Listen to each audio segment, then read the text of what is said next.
नाश्त्याला मी बनवणार होती उपमा. रेसिपी काही खास नाहीये, सगळेच बनवतात तशीच आहे.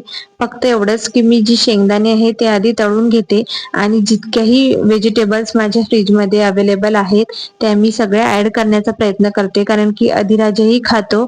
तर मी शक्य होईल तेवढ्या व्हेजिटेबल्स यात ऍड करण्याचा प्रयत्न करते. स्पेशली मटार. मटार जे असतात ना, अधिराज असं दोन बोटांनी वेचून वेचून खातो, तर त्याला ते खूप आवडतात. म्हणून मी मोस्टली सगळ्याच नाश्त्यांमध्ये मटार ऍड करत असते. आणि मी एक टिप तुम्हाला इथे देईल की जेव्हाही आपण गरम पाणी उपम्यामध्ये ऍड करतो ना, तेव्हा असं झाकण ठेवून ऍड करायचं, म्हणजे ते उडत नाही, आपली गॅसही खराब होत नाही आणि भिंतीवर पण उडत नाही. त्यामुळे मी नेहमीच असं लीड ठेवूनच पाणी त्यामध्ये टाकत असते. आणि बघा माझा उपमा रेडी झाला. आणि जे मी शेंगदाणे आधी तळून घेतले होते ना, ते मी सगळ्यात शेवटी वरून घालते, म्हणजे ते तसेच क्रिस्पी लागतात खायला. तुम्ही पण असेच करता का? मला कमेंटमध्ये नक्की सांगा. आणि बघा किती छान उपमा तयार झाला.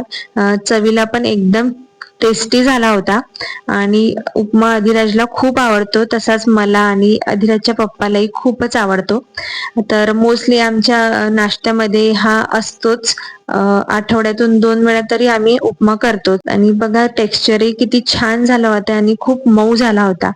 आणि अजून एक टीप मी तुम्हाला देईल की उपमा झाल्याबरोबर तुम्ही सर्व करू नका, त्याला 10 मिनिटे तरी झाकून ठेवा, म्हणजे रवा छान फुलतो आणि उपमा छान लागतो. तुम्हाला रेसिपी कशी वाटली हे मला कमेंटमध्ये नक्की सांगा. Bye bye.